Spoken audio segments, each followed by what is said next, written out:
Hello दोस्तों, GS Jnanpith में आपका बहुत बहुत स्वागत है। हम लोग आज चैप्टर 3 का लास्ट वीडियो होगा ये, और इसमें हम लोग कोशिश पूरे कोशिश किए हैं कि इसको ख़त्म कर दिया जाए। ये थोड़ा सा अब जो भी है रोमन साम्राज्य के बारे में हम लोग बहुत सारे जानकारी को प्राप्त कर चुके हैं, पढ़ चुके हैं। अब इसमें थोड़ा सा है कि एक प्रवर्ती पूरा काल के बारे में जानना है जो रोमन साम्राज्य के अंतिम समय का बात था, और उसके पहले जो उस थोड़ा सा बच गया कि सामाजिक जो सामाजिक थी था, क्या कहते हैं आपको, उनका पदानुक्रम था, उनके कैसे कैसे पद होते थे, जैसे सम्राट के नीचे कौन होते थे, उसके नीचे कौन होते थे। इसके बारे में कभी कभी क्वेश्चन पूछ लिया जाता है तो कि सबसे निचले स्तर के पद पे कौन आते थे, सम्राट के बाद का पद किनका होता था। तो इस प्रकार से क्वेश्चन पूछा जाता है, तो उसको हम लोग देख लेंगे। और बाकी थोड़ा सा नौकरशाही जो होता है, कि किस प्रकार से वहाँ पे जो मुख्य वहाँ के नौकरशाह थे, मुख्य जो अधिकारी थे, वो किस प्रकार से लोगों के साथ बर्ताव करते थे, उसके बारे में भी कभी कभी क्वेश्चन पूछ लेता है। तो उसके बारे में हम लोग थोड़ा देख लेंगे। इसमें हम लोग पहले देख लेते हैं कि उनके सामाजिक पदानुक्रम कैसा था, और कैसे कैसे उनके समाज उनका जो अधिकारियों का पद था वो किस प्रकार से वरीयता उनका कैसे था।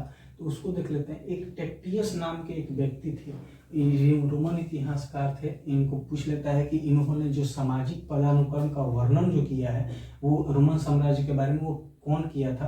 तो याद रखें कि टेक्टियस जो थे वो कौन किए थे, टेक्टियस थे। और इन्होंने क्या किया था कि समाज में कैसा कैसा पद था इसका वर्णन इन्होंने किया था। तो समाज में सबसे पहले जो आते थे वो कौन होते थे, सम्राट होते थे। सम्राट के बाद जो होते थे वो सीनेटर होते थे। सीनेटर कौन थे, सीनेटर के बारे में आपको पता है कि वो क्या होते थे, धनी मनी परिवार के कोई सदस्य होते थे, जिनके पास बहुत सारे पैसा रुपये होता था। तो उनका क्या बनते थे, वो सीनेटर बनते थे। और जब ये सीनेटर का प्रभाव धीरे धीरे देखेंगे कि खत्म होने लगता है, तो सीनेटर का जब प्रभाव खत्म होगा तो ये सीनेटर फिर क्या हो जाएंगे, धीरे धीरे बदलते बदलते एक घुड़सवार जो सैनिक होते हैं, घुड़सवारी पे जो घोड़ा पे जो लड़ते हैं, उनमें इनका विलय हो जाता है। ये क्या होता है, उसमें बदल जाते हैं। और इनको हम लोग बोलते थे नाइट्स। रोमन साम्राज्य में इनको क्या बोलते थे, नाइट्स। घुड़सवार को बोलते थे नाइट्स। तो सीनेटर किस में बदल जाते हैं, नाइट्स में। और सीनेटर होते कौन थे, तो वो कौन होते थे, जो धनी मनी परिवार से, जो महान घरों के जो परिवार थे। महान घर कहने का कि जिनके पास पैसा रुपया उस समय बहुत अधिक था। तो उन घर के किसी सदस्य क्या कहलाते थे, सीनेटर कहलाते थे। उसके बाद एक इक्विटीज आते थे। ये जो योद्धा घुड़सवार होते थे उनको हम लोग इक्विटीज बोलते थे। मध्यम वर्गीय उसके बाद आते थे। ये पहला हो गए सम्राट के बाद, दूसरा हो गए इक्विटीज, और तीसरा हो गए मध्यम वर्ग, जिनको निम्न वर्ग भी बोलते थे। तो ये होते थे आपको नौकरशाही और सेना में काम करने वाले व्यक्ति, समृद्ध व्यापारी और किसान। तो कौन होते थे, जो अधिकारी हैं, सम्राट के जो द्वारा जो नियुक्त किया गया है वो अधिकारी, या सेना में काम कर रहे थे, जो भी सेना के काम करने वाले थे वो आते थे। और समृद्ध व्यापारी जो पैसे रुपए वाले व्यापारी थे, और किसान। तो ये चार जो थे वो किस में आते थे, तो मध्यम वर्ग में आते थे। तो ये क्वेश्चन पूछता है कि किसान किस वर्ग में आते थे, तो मध्यम वर्ग कहिए या निम्न वर्ग कहिए। तो किसान हो गए, समृद्ध व्यापारी हो गए, नौकरशाही हो गए, सेना में काम करने वाले जो व्यक्ति हो गए वो आपको निम्न वर्ग या मध्यम वर्ग में आते थे। अब निम्नतर वर्ग में आते हैं। तो निम्नतर वर्ग में कौन होते थे, तो ग्रामीण मजदूर जो खेत में काम करते थे, औद्योगिक जो उद्योग में जो काम करते थे मजदूर, खनन में जो काम करते थे मजदूर, ये सारे शामिल थे। प्रवासी मजदूर जो बाहर किसी अन्य क्षेत्र से आकर इस क्षेत्र में काम कर रहे थे, तो वो निम्नतर वर्ग में आते थे। और जैतून की फसलें और भवन उद्योग में काम करने वाले, जितने जो काम करने वाले थे, किसान, आप यहाँ देखेंगे कि कंफ्यूजन नहीं है कि किसान जो है वो आपको निम्न वर्ग में आ रहे हैं, लेकिन जो भवन में काम कर रहे हैं, उद्योग में काम कर रहे हैं, आपको क्या कर रहे हैं, गांव में जो मजदूरी कर खा रहे हैं, जितने भी मजदूरी करने वाले थे वो सब किस में आते थे, वो सब आते थे निम्नतर वर्ग में, जिनमें आपको प्रवासी मजदूर भी थे, जो भवन में काम करते थे, उद्योग में काम करते थे, गाँव में काम करते थे। तो ये सारे किस में आते थे, तो निम्नतर वर्ग में आते थे। फिर आते हैं गुलाम। तो गुलामों का सबसे क्या था, निचला स्तर था। गुलाम के बारे में तो हम लोग बहुत विस्तार में पढ़े हैं कल, तो इसको हम लोग देखेंगे। तो पहले कौन आ गए, सम्राट। सम्राट के बाद सीनेटर। सीनेटर बदल जाते हैं नाइट्स में। सीनेटर के बाद आपको आएंगे इक्विटीज, जो योद्धा घुड़सवार थे। उसके बाद मध्यम वर्ग या निम्न वर्ग में आते थे, जिसमें किसान थे, सेना के अधिकारी थे, और कौन थे, आपको नौकरशाही थे, और समृद्ध व्यापारी थे। तो ये चार आते थे। उसके बाद आते हैं निम्नतर वर्ग में। निम्नतर वर्ग में जितने भी मजदूरी करके खाते थे, जैसे आपको उद्योग में कर रहे हैं, किसी फैक्ट्री में काम कर रहे हैं, किसी गांव में किसानी कर रहे हैं, कोई प्रवासी मजदूर है, तो ये सारे किस में आ गए, निम्नतर वर्ग में। और सबसे जो निचली जो आपको पदानुक्रम था, मतलब सबसे जो नीचे जो समाज में आते थे, जिनको सबसे नीचे समझा जाता था, तो वो कौन थे, गुलाम थे। तो ये आप याद रखेंगे। अब थोड़ा सा हम मौद्रिक प्रणाली के बारे में देख लेते हैं कि उनकी पैसे रुपये का कैसा स्थिति था। लेकिन क्या है कि ये पूर्व साम्राज्य की बात है, मतलब जैसे हम लोग मौद्रिक प्रणाली के बारे में पढ़े हैं कि पैसे रुपये का फ्लो बहुत अधिक था, लेकिन धीरे धीरे क्या हो रहा है, साम्राज्य का बिखराव हो रहा है। और साम्राज्य का बिखराव होने से पूर्व का जो साम्राज्य था, जहाँ पे बहुत अधिक पैसे थे, रोमन साम्राज्य के जो पूर्व में थे, तो उनका जो क्या है कि उस समय भी ये समृद्धि इनकी बहुत अधिक थी। लेकिन इनका क्या होता है कि एक समय आता है जब यहाँ पे स्पेनिश चांदी की जो खाद्यान्न थी, चांदी की कमी हो जाती है, धातुओं की कमी हो जाती है, न कि केवल पूर्व के साम्राज्य में बल्कि पूरे रोमन साम्राज्य में इसकी कमी हो जाती है। और इसकी कमी को पूरा करने के लिए फिर सिक्के ढालना तो जरूरी है, सिक्के से ही व्यापार होगा, मुद्रा से ही व्यापार होगा। और उस समय चांदी के सिक्के चलते थे, तो उस चांदी के सिक्के, चांदी का ही कमी हो गया या किसी और धातु के बने होते थे, तो इन धातुओं और चांदी की कमी के कारण ये क्या होता है कि आपको मौद्रिक प्रणाली बहुत खराब हो जाती है, मुद्रा बन नहीं पाता है नया, जिसके कारण एक राजा आएंगे जो परवर्ती काल के राजा थे, मतलब रोमन साम्राज्य के जो अंतिम समय में जब राजा बनेंगे, तो उसमें एक कॉन्स्टेंटाइन थे। इन्होंने सोना का सिक्का जारी किया था। तो इसके बारे में आप याद रखेंगे, ये बहुत इंपॉर्टेंट क्वेश्चन है कि कौन ऐसा राजा था रोमन साम्राज्य में जिसने सोने के सिक्के जारी किए थे, तो वो कॉन्स्टेंटाइन थे। तो ये भी आप याद रखेंगे। अब रोमन साम्राज्य में थोड़ा सा नौकरशाही के बारे में देख लेते हैं कि ऐसा क्या था, उनके समाज में जो अधिकारी थे वो किस प्रकार से काम करते थे। तो उच्च और मध्यम स्तर पर रोमन साम्राज्य की नौकरशाही समृद्धि थी, क्योंकि इसमें सोने में अपने वेतन का बहुत बड़ा हिस्सा मिलता था, तथा इन्होंने जमीन खरीदने में भी निवेश किया। अच्छा, इनके बारे में कहा, नौकरशाही जो अधिकारी होते थे, तो अधिकारियों को वेतन कैसे मिलने लगा, जब मुद्रा चांदी का और धातुओं की कमी हो गई तो सोने के सिक्के जारी हो गए। अच्छा, सोने के सिक्के जारी हो गए तो सारे अधिकारियों को किस में वेतन मिलने लगा, सोने में मिलने लगा। इन्होंने क्या किया कि सोने का सिक्का तो अपने पास रखा, और ये क्या करते थे कि इन्वेस्ट करते थे। आजकल जैसे हम लोग इन्वेस्ट करता है कोई मार्केट में, शेयर बाजार में इन्वेस्ट करता है, उस प्रकार ये क्या करते थे, जमीन खरीद के और उसमें निवेश करते थे। और इनका जो समाज में था, ये पैसा रुतबा इनका बहुत अधिक बढ़ गया था। वहीं समाज में अन्य लोगों का स्थिति और बुरा होते जा रहा था, लेकिन नौकरशाहों का क्या हो रहा था, जो अधिकारी थे उनका क्या हो रहा था, उनका समाज में और बढ़ते जा रहा था, क्योंकि इनके पास पैसे के फ्लो, इनके पास पैसे की कमी और अधिक मात्रा में होने लगी। कमी नहीं हुई, मतलब इनकी आपूर्ति अधिक मात्रा में होने लगी, और समाज के अन्य लोगों को जो आपूर्ति होती थी उसमें कमी आ जाती है।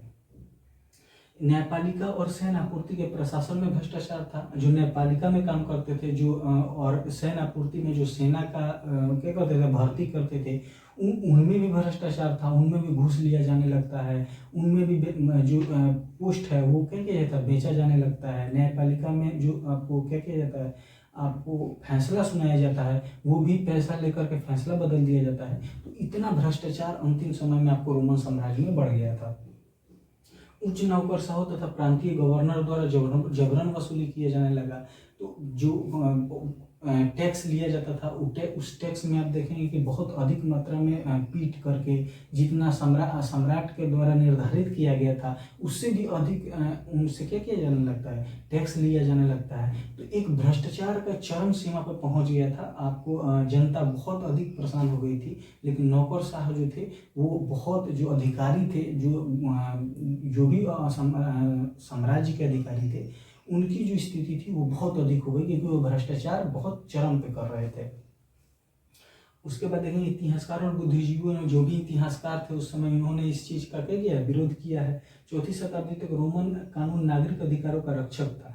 अच्छा, अब क्या है कि चौथी शताब्दी तक रोमन साम्राज्य की जो कानून थी, आप देखेंगे कि रोमन साम्राज्य का कानून एक उनके लिए जो नागरिक के अधिकार थे, मतलब नागरिकों को जो इतना जुल्म हो रहा था, तो उन पे उनका जो था वो रोमन कानून बहुत अच्छा बनाया गया था, जिससे उनके अधिकारों को, उनके जबरन वसूली नहीं कोई कर सकता था। ये सारी चीज कानून बनाया गया था और वही इनके अधिकारों का रक्षा करता था। और लेकिन क्या होता है कि धीरे धीरे नौकरशाह जो थे ये, अब मान लीजिए कि अगर कानून है और कानून बनाया गया है कि आप भ्रष्टाचार नहीं करेंगे, लेकिन अगर आप भ्रष्टाचार करते हैं तो आप जाएंगे कहाँ, न्यायपालिका में। न्यायपालिका भी भ्रष्ट हो चुकी थी। सेना में जाएंगे, सेना भी भ्रष्ट हो चुकी थी। तो हर अधिकारी हर तरह से भ्रष्ट हो चुका था। लेकिन इसमें एक चीज और था, एक इतिहासकार हैं एम्ब्रोस, इनका याद रखेंगे, इंपॉर्टेंट है। एम्ब्रोस का कहना था कि उस समय क्या है कि सबसे जो सम्राट के बाद जो दो नंबर पे पदानुक्रम में जो आते थे, कौन आते थे, सीनेटर आते थे।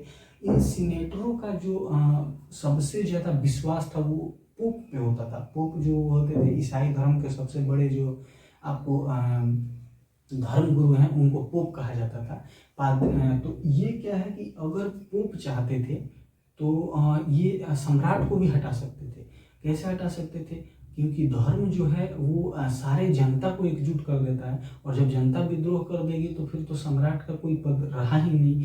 तो इनका कहना था कि शक्तिशाली अगर पोप हो तो शक्तिशाली सम्राट को भी हटा सकता है। क्यों, कैसे हटा सकता है, क्योंकि सारे सीनेटर किसके बात मानते थे, पोप के मानते थे। तो ये भी आप याद रखेंगे कि एम्ब्रोस का कथन क्या था कि शक्तिशाली पोप शक्तिशाली सम्राट को हटा सकता है। क्यों हटा सकता है, नागरिकों के अधिकारों के रक्षा करने के लिए। क्योंकि यहाँ पे देख रहे हैं, यहाँ पे जो काम हो रहा है वो नागरिक के अधिकार का रक्षा तो हो नहीं रहा है।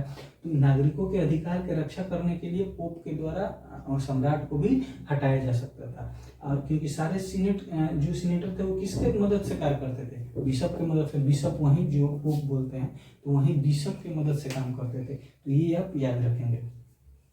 अब हम लोग थोड़ा परवर्ती पूरा काल पढ़ लेते हैं। ये चौथी शताब्दी से 7वीं शताब्दी तक चलता है, और ये रोमन साम्राज्य का अंतिम जो है वो समय था, और अंतिम महान राजाओं का, मतलब अंतिम महान शासकों का दौर था, अंतिम उत्कर्ष का दौर था रोमन साम्राज्य का। इसके बाद रोमन साम्राज्य बिखर जाता है, क्योंकि आप देखेंगे कि 7वीं सदी तक आपको मुस्लिम धर्म का जो है वो इस्लाम का उदय हो जाता है, और इस्लाम के उदय होने के बाद वहाँ के खलीफाओं का क्या हो जाता है, एक दूसरे क्षेत्र पर अटैक किया जाने लगता है, और उनको धर्म परिवर्तन कराया जाता है, उन पर शासन कराया जाता है। तो जब तक इस्लाम का उदय नहीं हुआ था तब तक क्या था, तब तक आपको रोमन साम्राज्य का उत्कर्ष था, और यही आपको अंतिम समय था। तो इसको हम लोग बोलते हैं परवर्ती पूरा काल। ये परवर्ती पूरा काल रोमन साम्राज्य का क्या था, अंतिम समय था। इस अवधि में सांस्कृतिक, आर्थिक, प्रशासनिक स्तरों में कमी बदलाव आया, काफी बदलाव आया। क्यों आया, क्योंकि वहाँ पे आपको ये जो 400 से 700 में 2 सम्राट थे, इन्होंने काफी बदलाव किए, लेकिन ये डिक्लाइन का समय भी है और रोमन साम्राज्य का अंतिम उत्कर्ष का भी समय है। तो ये दोनों आप ध्यान से समझेंगे कि एक जो है कि एक कहा जाता है कि रोमन साम्राज्य बीच में थोड़ा बिखर गया, तीसरी सदी का महासंकट आ गया, सारा जो क्षेत्र हुए हैं वो हाथ से निकलने लगते हैं। लेकिन धीरे धीरे क्या होता है कि फिर एक बार इसको एकजुट किया जाता है, और वो किसके द्वारा किया जाता है। तो एक राजा थे जिनका नाम था कॉन्स्टेंटाइन, और दूसरे का नाम था डाइक्लोसियन। तो ये डाइक्लोसियन और कॉन्स्टेंटाइन के मदद से ये दोनों क्या किया जाता है, ये फिर उत्कर्ष का समय लग जाता है। लेकिन इन दोनों के बाद फिर से आपको इस्लाम आ जाएगा, तो फिर ये सारे रोमन साम्राज्य पूरी तरह से आपको बिखर जाएगा। इसमें हम पहले डाइक्लोसियन का देख लेते हैं, क्योंकि डाइक्लोसियन ने जो बदलाव किया था, उसी डाइक्लोसियन के बदलाव में थोड़ा सा कुछ ऐड किए थे। कौन, कॉन्स्टेंटिन। तो कॉन्स्टेंटिन का बदलाव, इनके बदलाव में केवल एडिंग था, इनके कार्यों को बदलाव नहीं किया था। तो पहला डाइक्लोसियन ने क्या बदलाव किया था, तो इन्होंने क्या किया, सीमाओं को मजबूत कर दिया, सैनिक कार्यों को आम नागरिकों से अलग कर दिया, और सैन्य कमांडरों को अधिक स्वायत्ता दी, जो शक्तिशाली बन गए। अब क्या है कि रोमन साम्राज्य जितने में ही, मतलब जितना तो बिखराव हुआ था वो तो बिखराव हुआ, लेकिन जितने क्षेत्र में रोमन साम्राज्य आपको बचा हुआ था, इन्होंने सबसे पहला आते आते काम किया कि जितना भी बॉर्डर एरिया है, जितना भी सीमावर्ती क्षेत्र है, उसको मजबूत किया, वहाँ पे सैनिकों की मौजूदगी तैनात की और सैनिकों को पूरा छूट दिया कि आप अपने मालिक हैं, कोई मेरे मेरे निर्णय का आप क्या करेंगे, निर्णय का प्रतीक्षा नहीं करेंगे। अगर आप पे कोई आक्रमण करता है तो उस समय आप क्या करेंगे, आप जवाब देंगे, बाद में उसका हम लोग क्या करेंगे, बैठ के इस पे डिसाइड करेंगे कि कौन गलत था। तो इन्होंने सेना को पूरा शक्तिशाली बना दिया और सीमा को एकदम चारों तरफ से सीमाओं को क्या किया, मजबूत कर दिया। तो इनका सबसे पहला ये अच्छा काम था कि इन्होंने अपने क्षेत्र को पहले बचाया बाहरी आक्रमणों से।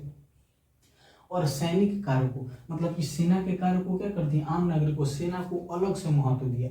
तो इन्होंने सबसे ज्यादा प्रशासन किसमें किया, सेना का भी, क्योंकि सेना अगर मजबूत नहीं रहे तो इतना बड़ा क्या हो, साम्राज्य चलेगा। हम लोग पढ़े थे राजा अगस्टस के काल में 6 लाख रोमन सैनिक थे, तब तो इतना बड़ा 3 महाद्वीप में उन्होंने साम्राज्य को चलाया। तो इस समय इन्होंने भी उन्हीं के पदचिन्हों पर चले ये भी। अब कॉन्स्टेंटाइन इन्हीं के कुछ इनका जो बदलाव था इसको तो वो उन्होंने मजबूती से पालन किया, लेकिन इसमें कुछ और जोड़ा और पहला इन्होंने काम किया कि राजधानी को कॉन्स्टेंटिनोपल लेके चले गए। याद रखेंगे कि कॉन्स्टेंटाइन ने क्या किया, राजधानी को किधर बदला, कॉन्स्टेंटिनोपल। ये बहुत इंपॉर्टेंट क्वेश्चन है, पूछता है कि किसने रोमन साम्राज्य में किसने आपको राजधानी कॉन्स्टेंटिनोपल परिवर्तित किया था, तो वो कौन थे, कॉन्स्टेंटाइन थे। सोना का सिक्का जारी किया जिसका नाम क्या था, सोलिडस नाम था। याद रखेंगे कि ये जैसे मैंने यहाँ पे बताया ना कि हाँ, जब धातुओं की कमी हो जाती है, चांदी की कमी हो जाती है, तो इन्होंने क्या किया, सोना का सिक्का जारी किया और सोना के सिक्का का नाम क्या था, सोलिडस नाम था। तो ये दोनों याद रखेंगे कि राजधानी का परिवर्तन कॉन्स्टेंटिनोपल और आपको सोना का सिक्का जो जारी किया उसका नाम क्या था, सोलिडस नाम था। इन्होंने ईसाई धर्म को रोमन साम्राज्य का आधिकारिक धर्म घोषित किया। तो ये जो तीनों पॉइंट है आपको भूलना ही नहीं है इस रोमन साम्राज्य में, कि राजधानी का परिवर्तन कॉन्स्टेंटिनोपल, सोना का सिक्का जो जारी किया उसका नाम सोलिडस, और तीसरा क्या है कि इन्होंने ईसाई धर्म को क्या किया, ईसाई धर्म को रोमन साम्राज्य का आधिकारिक धर्म घोषित किया। मतलब कि रोमन साम्राज्य का जो धर्म होगा अब एक धर्म होगा, और कौन धर्म होगा, ईसाई धर्म। तो ये पूरे रोमन साम्राज्य को ईसाई धर्म के रूप में इन्होंने घोषित कर दिया था। अब थोड़ा इनके पतन के बारे में देख लेते हैं कि इनके पतन का कारण क्या था। तो इनका पतन का कारण था 4वीं शताब्दी तक रोमन साम्राज्य पूर्वी और पश्चिमी हिस्सों में विभाजित किया गया था। अब 4वीं शताब्दी के बाद जब संकट आता है तो रोमन साम्राज्य 2 भाग में बढ़ जाते हैं, एक पूर्वी भाग, एक पश्चिमी भाग। तो इससे भी क्या होता है, रोमन साम्राज्य का सबसे पहला बिखराव यही हो जाता है। दूसरा क्या होता है कि परवर्ती काल में पूर्व में अधिक समृद्धि मिली, जैसे हम लोग पढ़ा कि पूर्व जो रोमन साम्राज्य का जो पूर्वी क्षेत्र था वो ज़्यादा समृद्धि उसमें हासिल हुई, उस पर ज़्यादा आपको देखेंगे कि ध्यान दिया गया। और वहाँ पे क्या हुआ, तो वहाँ पे आपको व्यापार वगैरह जो भी मतलब काम किया गया वो पूर्वी क्षेत्र में किया गया। तो पश्चिमी क्षेत्र ऐसे ही अकेला पड़ गया, तो वहाँ पे बिखराव होना जरूरी है। वहाँ पे मतलब रोमन साम्राज्य का सीमित होना आपको लाजिमी हो गया था, क्योंकि उधर का क्षेत्र अब कोई कब्जा कर ले, उधर ध्यान ही कोई नहीं देता था। फिर 7वीं शताब्दी के दौरान रोम और ईरान में युद्ध हो जाता है। अब रोमन साम्राज्य और ईरान में क्या हो जाता है, मतलब इटली का राजधानी रोम है और रोम और ईरान में युद्ध हो जाता है, जिससे क्या हो जाता है कि बहुत सारा क्षेत्र फिर बिखर जाता है और फिर इस्लाम का विस्तार हो जाता है। ये सारे जो कारण थे ये क्या है, रोमन साम्राज्य को 7वीं सदी तक एकदम खत्म कर देता है। जो विशाल रोमन साम्राज्य था वो धीरे धीरे छोटे छोटे होते हुए एक सीमित क्षेत्र में आपको देखेंगे कि रह जाता है। रोमन और इटली का साम्राज्य बड़ा हिस्सा अरबों के हाथ में चला जाता है। अब यहाँ पे जब अरब आक्रमण होगा तो पूरा आपको देखेंगे कि ईरानी साम्राज्य को पूरे ईरान पे कब्जा कर लेते हैं। आज पूरा ईरान जो है कैसा धर्म हो गया, मुस्लिम धर्म हो गया। तो ईरान को तो पूरी तरह से धीरे धीरे करके आपको अरबी आक्रमण जो है और खलीफाओं का आक्रमण हुआ और ईरान को पूरी तरह से उनका रूपरेखा ही बदल दिया गया।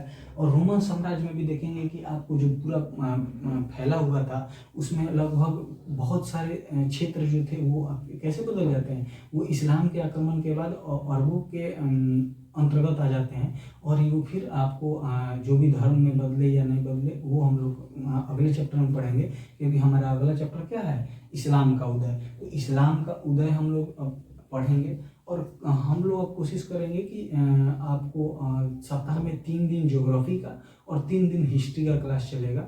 और हो सकता है तो कल आपका ज्योग्राफी का क्लास पहला क्लास हम लेकर के आएंगे। पहला ज्योग्राफी में शायद आपको इंट्रोडक्शन है कि भूगोल के बारे में जानना है कि भूगोल होता क्या है। और जो मेन क्लास है वो सेकेंड चैप्टर से शुरू होगा। तो कोशिश करेंगे हम कि पहला चैप्टर जो है वो एक ही वीडियो में समाप्त हो जाए।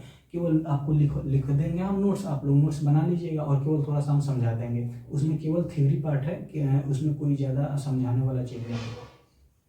बाकी आप इसका नोट्स बनाते रहेंगे, क्वेश्चन आंसर आप अपने से करेंगे, नहीं होगा तो फिर हम कराते रहेंगे। सारी क्लास ख़त्म हो जाते हैं तब। और बाकी आप पढ़ते रहिए। Thank you.